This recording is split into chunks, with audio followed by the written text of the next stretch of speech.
Hello guys, I'm Ernest and you are welcome to another session of Hypercity Review.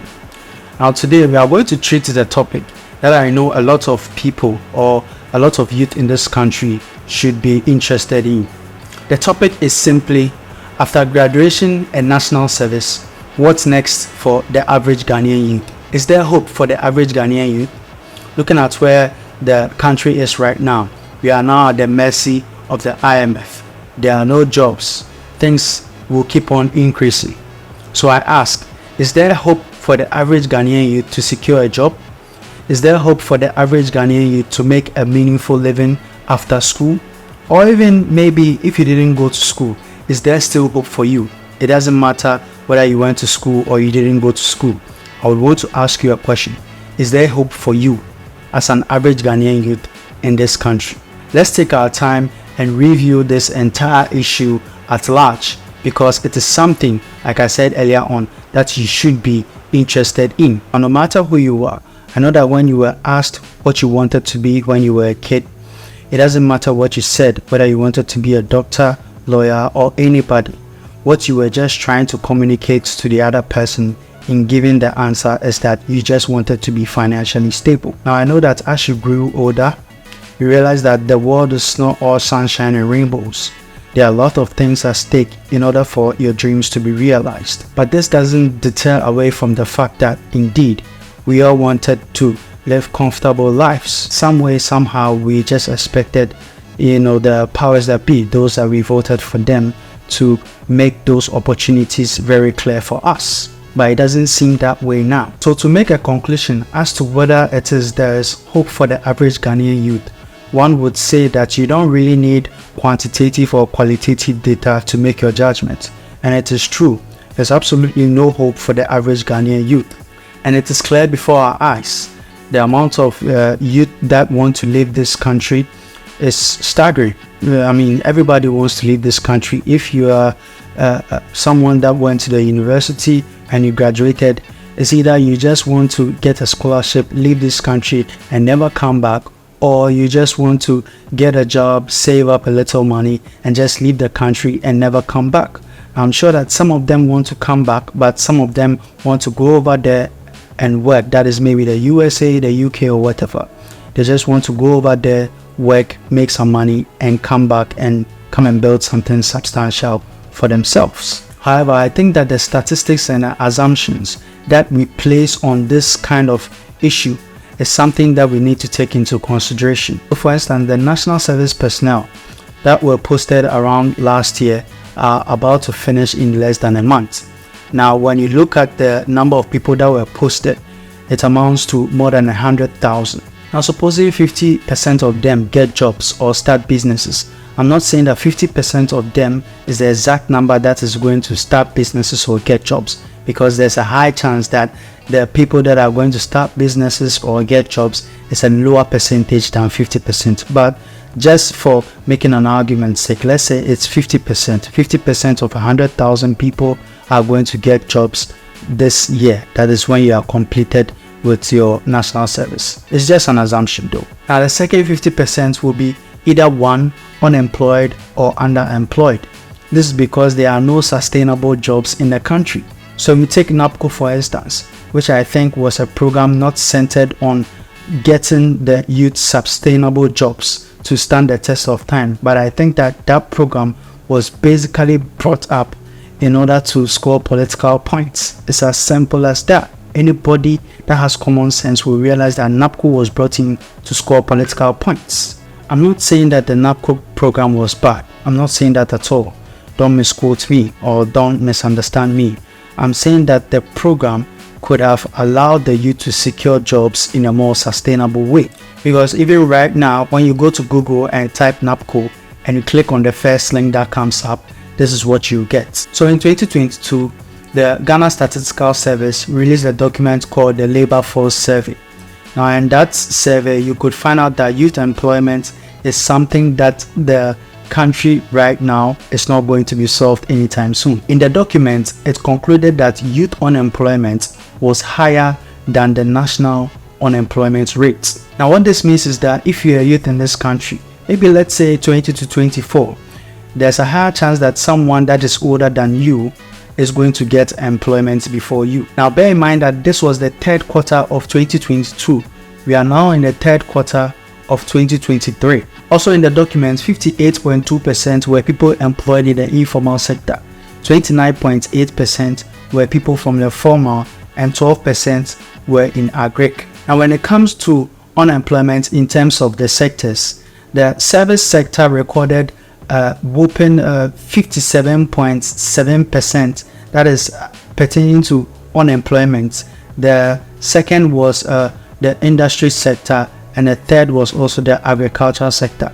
This was because many people were opting for service jobs because they found it very, very attractive, and so the service sector is actually choked, and that is why a lot of people are not finding jobs in the service sector. And so what this means is that the youth will actually need to explore different sectors of the economy to get jobs. Now one of the ways that we can actually explore is the industry sector, but here lies the case that the industry sector depends a lot on how energy is being supplied to the industries in our home at large. Recently, independent power providers in our country threatened to shut down their plants, which are going to create an inevitable energy crisis, power crisis in our country.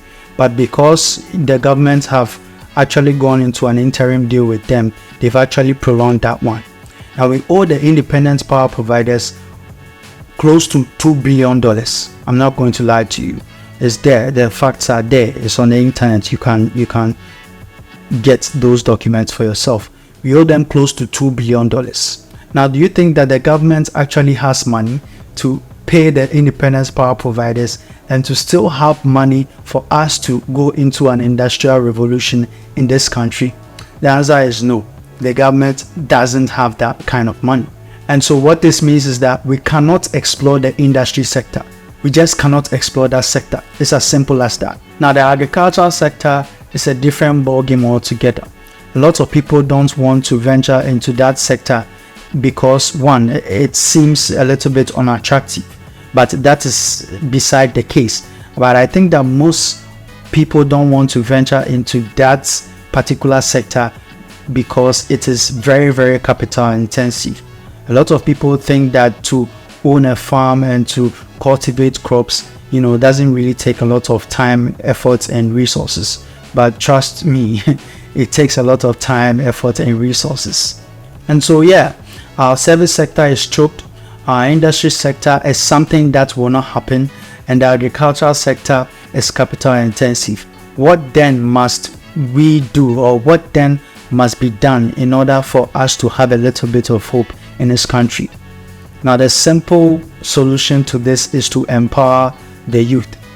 By empowering the youth, I'm saying that there should be some policies or some sustainable. The thing is, the reason why we are in this situation here today is because we don't tend to do our things in a more sustainable way. In an attempt to empower the youth, for the youth to create jobs for themselves or start businesses, it all comes down to creating a conducive and supportive environment. It also comes down to giving them access to capital. It comes down also to giving them access to market. But also, most importantly, it also boils down to reducing the regulatory barriers that we have in our country in terms of trying to start a business.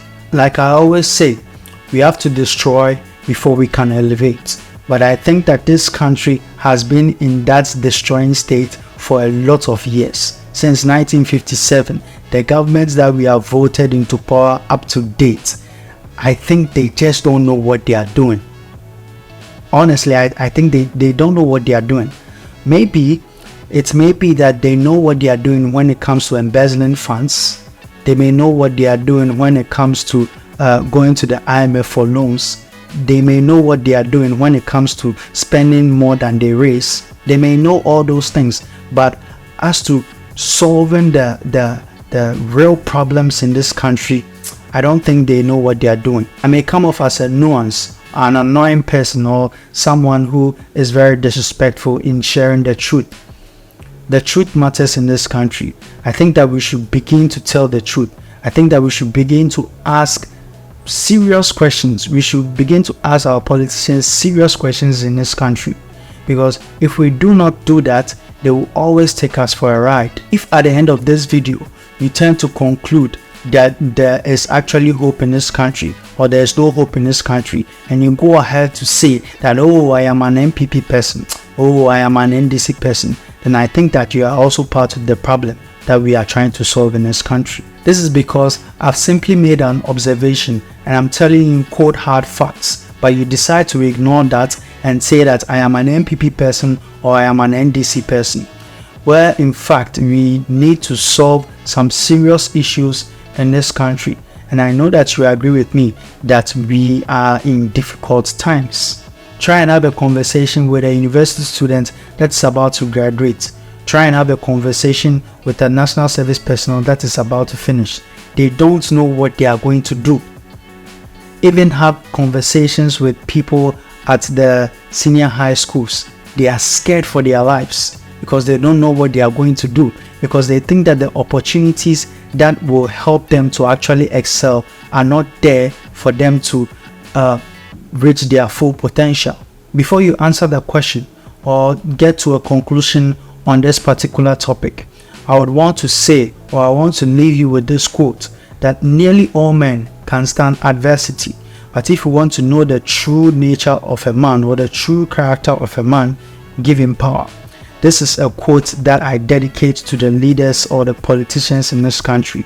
You have been given the power to help us create, maintain, and raise revenue with the resources that we've entrusted you with. Please make sure that you take full responsibility for the difficult times that we have and take steps and actions to find sustainable solutions in order for us not to be in these difficult times again. This is all I have for you.